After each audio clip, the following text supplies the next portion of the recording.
Dark night, December 26, 1860. In the freezing harbor of Charleston, Major Robert Anderson and his 85 loyal soldiers silently slipped away from their old fort, rowing through the darkness toward Fort Sumter, rising like a lonely giant in the middle of the sea. One small decision in the dead of night. But behind it, a divided America was already poised to explode. The North, burning against slavery, stood face to face with the South, ready to die defending it. Just a few months later, at 4:30 in the morning on April 2, the first cannon thundered across the harbor. That was the opening shot of the American Civil High War, a war that would claim more than 700,000 lives and forever change the face of a nation. This is the story of how one small fort ignited the greatest storm in American history.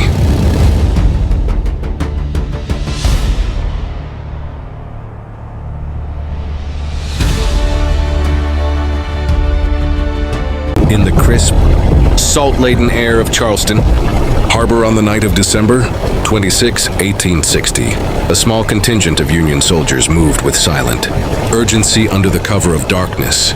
Major Robert Anderson, a seasoned Kentuckian officer loyal to the United States, yet personally sympathetic to many Southern customs, led his roughly 85 men, comprising officers, enlisted soldiers, and a few musicians from the vulnerable shoreside. Fort Moultrie on Sullivan's Island to the more defensible, yet unfinished stronghold of Fort Sumter, rising dramatically from the waters at the mouth of the harbor like a stone sentinel. Fort Sumter represented far more than a military installation. It was the last tangible emblem of federal authority in a region that had already declared its independence. This covert relocation, executed on Christmas night amid fears of imminent attack, was no mere tactical maneuver. It was the spark that ignited the fuse of America's bloodiest internal conflict, a war that would ultimately claim hundreds of thousands of lives, reshape the nation's political landscape, abolish slavery, and leave deep scars on the American psyche that endure to this day. To fully grasp the gravity of that fateful night, one must journey back through the tangled, decades-long roots of the national crisis. Slavery stood as the jagged, unhealed fault line running through the very heart of the American experiment since its founding. By the mid-19th century, the Southern economy, centered on vast cotton, rice, and tobacco plantations, relied almost entirely on the forced labor of nearly 4 million enslaved African Americans. Southern leaders and planters viewed the institution not merely as an economic engine, but as a divine-sanctioned social order, a cornerstone of their culture, honor, and identity. They feared that any restriction on its expansion would lead to its eventual extinction. In stark contrast, the rapidly industrializing North, with its growing immigrant workforce, factories and railroads, increasingly embraced abolitionist ideals. Influential voices such as Harriet Beecher Stowe, whose novel Uncle Tom's Cabin sold millions and inflamed Northern opinion, Frederick Douglass, William Lloyd Garrison, and John Brown painted slavery as a profound moral abomination that contradicted the Declaration of Independence's promise of liberty for all. Economic disparities compounded the divide. The North favored protective tariffs and internal improvements, while the South championed free trade and states' rights. Political compromises had repeatedly attempted to paper over these cracks, but each one only postponed the reckoning. The Missouri Compromise of 1820 had drawn a geographic line across the Louisiana Territory, admitting Missouri as a slave state and Maine as free to maintain balance in Congress. The Compromise of 1850, following the Mexican-American War and the acquisition of vast Western territories, introduced the controversial Fugitive Slave Act and popular sovereignty. Yet the Kansas-Nebraska Act of 1854 shattered the fragile peace by allowing settlers in new territories to vote on slavery, unleashing Bleeding Kansas, a savage prelude to civil war featuring guerrilla raids, election fraud, and atrocities like the Potawatomi Massacre led by John Brown. The Dred Scott Supreme Court decision of 1857 further polarized the nation by ruling that African Americans were not citizens and that Congress lacked authority to ban slavery in the territories. John Brown's failed 1859 raid on the Harper's Ferry arsenal, intended to spark a slave uprising, horrified the South and turned Brown into a martyr in the North. These events created a powder keg of fear, mistrust, and ideological extremism on both sides. The presidential election of 1860 served as the final breaking point. Abraham Lincoln of the newly formed Republican Party, running on a platform to prevent the further expansion of slavery into the Western territories while explicitly stating he would not interfere with it, where it already existed, won the presidency without carrying a single Southern state. To many in the Deep South, this victory represented an existential threat to their entire way of life. South Carolina, long the most radical slaveholding state with a history of nullification crises, became the first to secede on December 20, 1860. Mississippi, Florida, Alabama, Georgia, Louisiana, and Texas quickly followed, forming the Confederate States of America in February 1861 and electing Jefferson Davis, a former U.S. Senator and Secretary of War, as their president. They immediately claimed all federal forts, arsenals, and custom houses within their borders. Fort Sumter, a massive masonry fortification whose construction had begun in 1829 under the Third Yee system of coastal defenses but remained only about two-thirds complete. With walls soaring up to 50 feet high and positions for 135 guns, now stood isolated as the most prominent federal holdout in Charleston Harbor, one of the Confederacy's most vital commercial ports. As President James Buchanan's lame duck administration in Washington remained paralyzed by indecision and constitutional doubts about using force against seceding states, Anderson's bold Christmas night relocation transformed a simmering political dispute into an active military siege. Confederate authorities, under the command of Brigadier General P.G.T. Beauregard, a Louisiana Creole and West Point graduate who had ironically studied artillery under Anderson himself, swiftly encircled the harbor. They fortified positions at Fort Moultrie, Fort Johnson on James Island, Cummings Point on Morris Island, Castle Pinckney, and even constructed an innovative floating battery. The sounds of shovels, hammers, and cannon emplacement echoed across the water as Southern engineers, many of them enthusiastic volunteers, prepared for confrontation. Inside Sumter, conditions deteriorated rapidly. The garrison faced dwindling supplies of food, primarily salt pork, hardtack biscuits and rice, contaminated water, Rations exposure low, to make it harsh stretch. winter winds, Shoreline's and the quiet, constant but they're watching. psychological strain This of barrel foul, isolation. contaminated. Surrounded by former compatriots, now viewed as enemies, communications with Washington were slow and unreliable.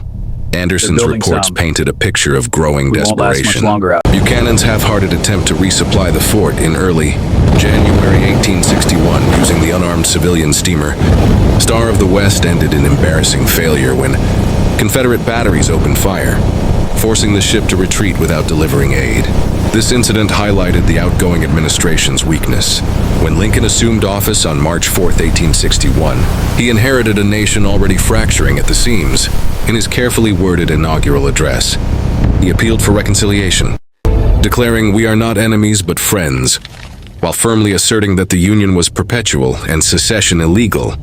Yet he faced an immediate, agonizing strategic dilemma: send armed reinforcements and risk provoking full-scale war, Fellow citizens abandon the fort and appear weak, potentially triggering more secessions, or find a middle ground. After extensive cabinet discussions, intelligence assessments, and consultations with military advisors, Lincoln opted for a humanitarian approach. He would dispatch only provisions and medical supplies via a small flotilla of civilian vessels, explicitly notifying South Carolina Governor Francis U. Pickens of the non-military nature of the mission. To the Confederacy, however, even food represented an intolerable assertion of federal sovereignty over what they now claimed as their territory. Jefferson Davis authorized Beauregard to demand evacuation or open fire. By the evening of April 11, 1861, tension had reached a fever pitch. Beauregard delivered a formal ultimatum to Anderson: surrender and evacuate immediately or face bombardment at dawn. Anderson, a man of honor caught between duty to his country and personal ties to many Southern officers, including Beauregard, refused but proposed to surrender once supplies were exhausted. The Confederates rejected any delay. That night, Charleston transformed into a scene of macabre celebration. Thousands of civilians, men, women, and children gathered along the famous Battery Promenade and on rooftops. bringing picnic baskets, champagne, and opera glasses as though attending a grand theatrical performance or fireworks show. Prominent Southern diarist Mary Boykin, Chestnut captured the surreal atmosphere in her famous journal. The audience was in the gallery.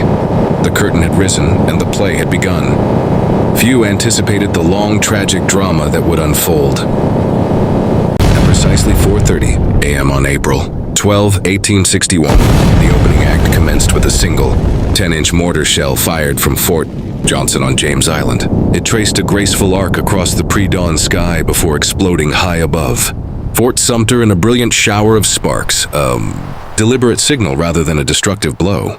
Within moments, approximately 43 Confederate guns and mortars from every direction erupted in a thunderous symphony of destruction. The harbor lit up with streaks of fire and billowing clouds of black smoke. Red-hot, hot-shot cannonballs, heated in special furnaces on shore, whistled across the water and slammed into Sumter's wooden barracks and officers' quarters, igniting uncontrollable fires. Anderson's small garrison waited until first light before responding. Captain Abner Doubleday, who would later be mythologized incorrectly as the inventor of baseball, is credited with firing the fort's first retaliatory shot. For 34 relentless hours, the bombardment continued without significant pause.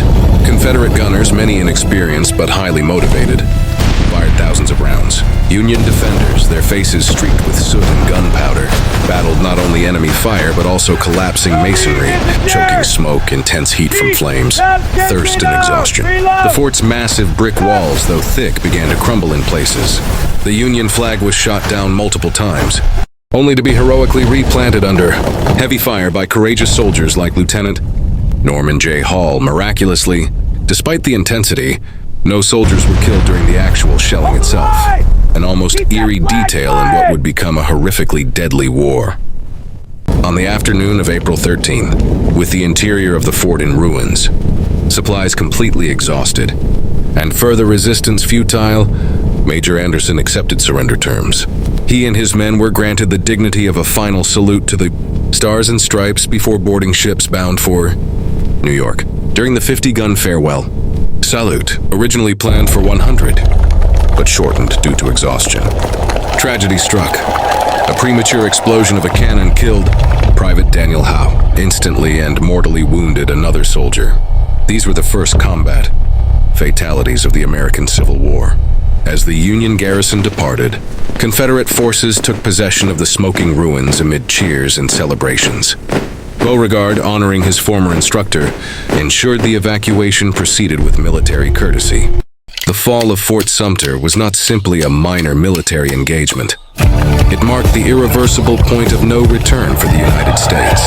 News of the bombardment spread rapidly via telegraph, electrifying public opinion in the North and unifying previously divided sentiments behind Lincoln's call on April 15 for 75,000 volunteers to suppress the rebellion. This proclamation in turn prompted 4 additional Upper South states, Virginia, Arkansas, Tennessee, and North Carolina, to secede, bringing the Confederacy to 11 states and setting the stage for a prolonged, devastating conflict. In the South, the event was hailed as a glorious assertion of independence and defense against perceived tyranny. In the North, it was decried as treasonous aggression against the sacred Union. What began as a localized standoff over control of a single harbor fort escalated into a 4-year cataclysm that resulted in between 620,000 and 750,000 military deaths, more American lives lost than in all other U.S. wars combined up to that point, along with immense civilian suffering, economic devastation in the South, and profound social upheaval. The war ultimately produced the Emancipation Proclamation, 1863, the 13th Amendment abolishing slavery forever, 1865, a significantly strengthened federal government, and the long, painful era of Reconstruction. Examining the Fort Sumter crisis from multiple angles reveals profound historical nuances and complexities.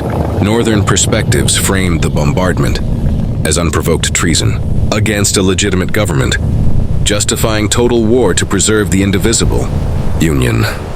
Southern viewpoints portrayed it as a necessary and justified defense of states' rights, sovereignty, and their traditional agricultural society against Northern cultural and economic imperialism.